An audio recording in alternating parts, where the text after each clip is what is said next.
Ladies, gentlemen, boys and girls, welcome back to the channel. It is your boy Zal here, and we are back again with a brand new video for you. And today, a very special video. A video that will answer most of your questions to me on stream when you keep asking me what my top monsters are. Now, someone did comment a couple of days ago. It could have been a couple of weeks ago, honestly. As you can tell, content's been a little rough around the edges. It's been a little bit slow, okay, but we're starting to come back, and this is the comeback vid. All right, this is the comeback vid. So if you aren't subscribed, please subscribe. It helps me, gives me power. And if you like the video, that would be great too. Let's get this video to at least 50 likes from you guys. Let's go for 50. I think we can do that. That's pretty easy. If those of you who have got here first are watching, press the fucking like button. Alright, so someone put a comment on a video asking what my top 10 Monster Hunter monsters were. And no one's ever asked top 10. They've asked top 3, maybe top 5. I know on stream a lot of people say what's your favourite, but today we're going to go through them all. So without further ado, also please make yourself known in the comments if it was you that asked about the top 10, because I tried to find the comment. Unfortunately I can't. And I will pin you. I will pin you. Not like that, but I will pin you in the comments. Anyway, let's get straight into this. So, coming in at number 10, and this will surprise a lot of you, if not all of you, we have Heritor. That's right, a crab-like creature which uses the heads or the skull of Monoblos in order to kind of portray a shell. A bit of protection, and I can't think of any better protection than in Monoblos shell, Monoblos skull even, and the fact that those claws are, you know, they got some power. They're a nice little monster. They're something we've seen in previous games. Obviously it was introduced in Monster Hunter 2, it came back in Rise. I'd like to think it was in 4U as well, but I can't, I'm not sure. It probably was. But it would be nice to see this in World 2 if we get that kind of game. I think Heritor is a great fucking monster. It really, really is. It's a cool looking monster. There's no reason why it shouldn't be in the game. But obviously to have a Heritor you do need Monoblos. Is Monoblos in Rise? I don't actually think so, so maybe you don't need it. But it would be cool to see him utilise maybe some other skulls as armour. That would be really, really cool. Coming in at number 9, and well deserved, we have the Celtas Queen and Celtas, these insect monsters, which you find Capcom don't do enough nowadays with the insects. They seem to come away from them, bar that weird spider thing we got in Rise. I'm pretty sure that's the only one since. Maybe there's a few in stories, but who knows. I really, really like the design of the Celtas Queen. The fact they can use pheromones to make the males, you know, basically become entranced and fight with them. Although the Celtas Queen's kind of using them as a baseball bat, a meat shield, if you like. But it definitely makes that fighting for you something special. And the fact that the Celtas Queen is kind of of an unexpected size. You're busy fighting Celtas and nuisance Celtases, but when you come across the Celtas Queen, you know you're in trouble. It's a cool fight, it's got cool armor, cool theme, cool fucking monster all round. Very worthy of number 9. At number 8, a very unexpected addition again, and I'm going to butcher the name, I'll be honest, I'm going to butcher it, but it is Najarala, or Najala, or Naralahala, or who the hala knows. But this snake-like serpentine beast that contradicts everything I just said, but I personally love it. I love the design of it. I think it is very, very cool. There's not much I know about it but what I've seen in trailers and in the ecologies, but the colours and the way it sort of looks and pronounces itself, I just feel it's what should be done with something like that. Like, just everything about it is great, right? I know it's an oversized snake, That's pretty much what it is, but it's kind of got like a lizardy head going on. It's a bit weird. It's a bit weird, but it is nonetheless a creature, a staple monster in the Monster Hunter universe, and I really would like to see it return, honestly. I'd love to see it return. I think it's a really good fucking monster. Number 7. This list wouldn't be complete without one of the Fatal 4? Furious 4? Something 4? I feel like the Furious 4 is like, isn't that in Kung Fu Panda? I'm not sure. It's something. They're flagships, either. Flagship monsters, Gammoth. That's right, the massive, giant, mammoth monster, which obviously, I believe it was again introduced in, I want to say 4U, but also I don't think so, because I don't believe 4U had a snowy region, unless I'm mistaken. But either way, Gammoth is a heavy hitter. Very good theme, I'll be honest. Could use some, deep throat Mongolian singing, as we've already been over on the channel. Some of you have said that is in there somewhere. I've never heard it personally. But yeah, the fact that Gammoth is in one Monster Hunter game, I don't actually know. Let me have a look. Monster Hunter Generations was when Gammoth was introduced to us, which is incredible. She is obviously a huge tundra Hercules. She is massive, and I love that. It would be nice to have these massive monsters again, just these giant ancient looking creatures which you can tell have gone through time, gone through some shit, and they kind of bear the scars of that. I mean, the headpiece on Gammoth is insane, absolutely insane, and its whole ecology trailer and trailers since then, especially in stories, and I can't remember what the variant was, but you guys were on me pretty heavy about not including or skipping Gammoth. Again, that is my fault, but we did get there. But yeah, Gammoth is definitely up there with what number was it? Gammoth is definitely up there at number 7. Number 6, we have Msun. That's right. Of course, he was going to make this list, and I say he because I believe we are yet to see any female Mizutsuns, but when we do, it will be cool to see the colours, if they come through. Maybe they are in Rise, I don't know. I feel like there's a purple one in Rise, which might be female, maybe.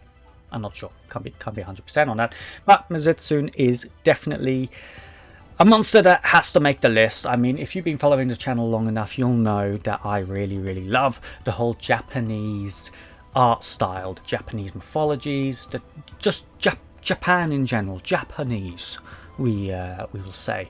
And I think Mizutsun is the closest we're ever going to see to almost like an ancient Japanese dragon, or that kind of portrayal of a Chinese dragon. Now, I know, Japan and China are obviously different, alright, I get that. But it kind of has that feel to it. And I love the look of Mizutsun. The fact that one of its abilities is bubbles. Who doesn't like bubbles? I mean, come on. And the theme? Insane. Mizutsun definitely makes number 6 on this list, and I hope you agree.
number 4, we have a heavy hitter now. We go into Gore Malala and Shigaru Magala. That's right, the Magala variants are incredible.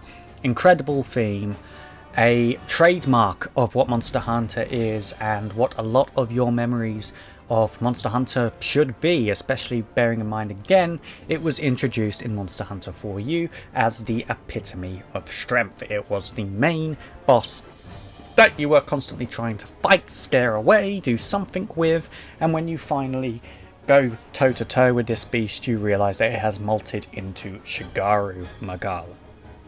Again, a very beautiful monster in its own right, and obviously Chaos Magala, or I think it's called Chaotic Magala? Is it Chaotic? Chaotic Gore Malala is also on there. This monster is obviously the culprit of the frenzy. I'm going to say virus, but I believe it's more like a status or a state that it was inflicting on different monsters within Monster Hunter 4U, and this stayed hidden right until the end. Recently it was reintroduced in Rise, which got fans going something crazy, including me. I had a semi, but the Gore Malala is definitely up there. Great theme, great abilities, a great look, and really something that when you look at a monster, you can visualize Gore Malala. 3 on this list is Naros. That's right, our first Elder Dragon, because I don't think Gore Malala was an Elder Dragon. It's got Elder Dragon strength, but I don't believe it's an Elder Dragon. But Naros is our first Elder Dragon, which is surprising because it's a cuttlefish. It's literally a cuttlefish. Cuttlefish. And if you do want to see some great art of Naros, join the Discord server right there, because trust me, the guys come up with some great Naros storylines and art in the channel, or feel free to submit some of your own. But Naros is first identified as almost like an undead dragon. You think you're fighting an undead monster, which is kind of weird because it's the first, I would say, in my experience, the first undead monster you come across, but it's not all as it seems. It turns out that Naros is actually underneath these pile of bones, controlling them, and is actually able to use some of the abilities and channel dragon element and the properties of the dead monsters with its tentacles, and it's a great fight. It's a really, really great fight and a great monster. I think it's only fought in an arena as well, especially for Naros, so how could you not like it? It's so difficult for me to explain Naros because you have to watch it, you have to see it in action. I did react to the fight, so definitely go and check that out. But Naros does make number 3. Number 2 on this list comes in heavy. It is a Tcar from Generations Ultimate, and again another insect. No surprise there. I really think Capcom should bring back some of the insects. It would be great. You know that I've kept mantises in the past. We had a orchid mantis which used to be on the microphone. Maybe some before your time if you're new to the channel, but we used to have them. I haven't got any now, unfortunately, but I will be at some point. I love mantises of all different types, so there is no reason for a Tcar not to be on this list. I think the ancient look of a Tcar really is something special. The colours, the arena you fight it in, and if all that wasn't like good enough, its webbing is able to make a behemoth of a contraption which you must then take down. It is able to make giant fortresses or moving fortresses with its webbing to protect itself and to face you in combat. And to be honest, a Tcar is also the owner of one of the best, if not the best, variation of Proof of a Hero in my opinion. A Tcar really is, you know, crazy. Absolutely crazy. Again, a fight I reacted to. Do check it out if you want to. But the fact that this Empress is able to create the walking fortresses with its webbing is insane. I want to say webbing. I think it's more silk. I'm not sure exactly what it is. because mantises don't have silk. So I don't know, but who cares? It's a video game, right? It's a video game. And yeah, without a Tcar in this list, I would be doing it in Injustice. Definitely an incredible monster, one that I am very fond of. Number 1, we have Zinogre. This list would not be complete without my favourite monster of all time, which is the Zinogre, and really all Zinogre variants, just like the Stygian, and I'm pretty sure that's it. I think there's some other crazy ones from previous games, but obviously I haven't played those. But the Zinogre is just... it doesn't pretend to be something it's not. You can't really look at a Zinogre and think, okay, what they've kind of done is taken this monster and this monster, or this real life animal and this one, and kind of merged it together, made it look a bit more aggressive.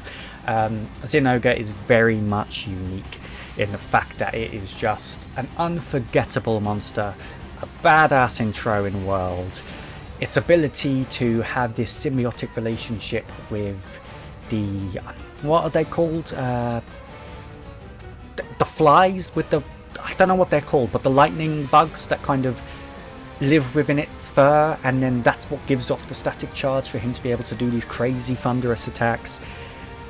Absolutely insane. I mean, I really love Zinogre. The theme is crazy, the way it's raw, the sound of it, it's so cemented in my brain, and probably for a lot of you hunters, Zinogre is definitely up there. Definitely number 1 in my opinion, and yeah, that is my top 10. Now obviously this list would not be complete without some discussion and some honourable mentions. Now the reason these ones didn't make the list, you might be wondering why there's no black dragons in here. Why is there no Fatalis, for example? Well, I just find Fatalis a bit boring, if I'm honest with you. I mean, we've seen dragons in other games, we've seen dragons in movies, we've seen a dragon in Monster Hunter. There's nothing special about it bar the lore behind Fatalis, in my opinion. It's just a very boring look. Yes, it's a unique-ish look with the head and the neck, which kind of makes it look a little bit different to most dragons, but it's just a bit boring. Another honourable mention is Arch-Tempered Nergigante, simply for the theme and the difficulty spike alone. I think that monster is insane, along with Shara Ishvalda. Are there any others? Yeah, Shantian. I would say Shantian is also a very honourable mention. Almost made the list. Shantian is a crazy beast from Frontier. The theme, impeccable. One of the best, if not the best themes in Monster Hunter. Definitely up there with, you know, fucking Demon Fatalis and White Fatalis and fucking Arch-Tempered Nerg, whatever you like, right? But yeah, without looking at all the monsters again, there's not many else that I would add to it personally. Let me know what your top 5, top 3 or top 10 are in the comments. Really think hard about it. It hasn't got to be to do with power. I mean, Heritor made this list. Najarala made this list. Fucking made this list. And it's for good reason. They all look good. They all perform well. All the lore in them is great. Anyway, thank you so much for watching. Plenty of new videos coming to you soon, along with something I'm very excited to bring very soon. I'm waiting for the post to arrive, shall we say.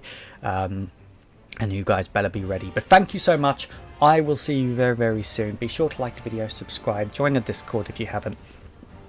And I look forward to seeing your comments. Thank you so much. Take care. Appreciate you all. Bye-bye.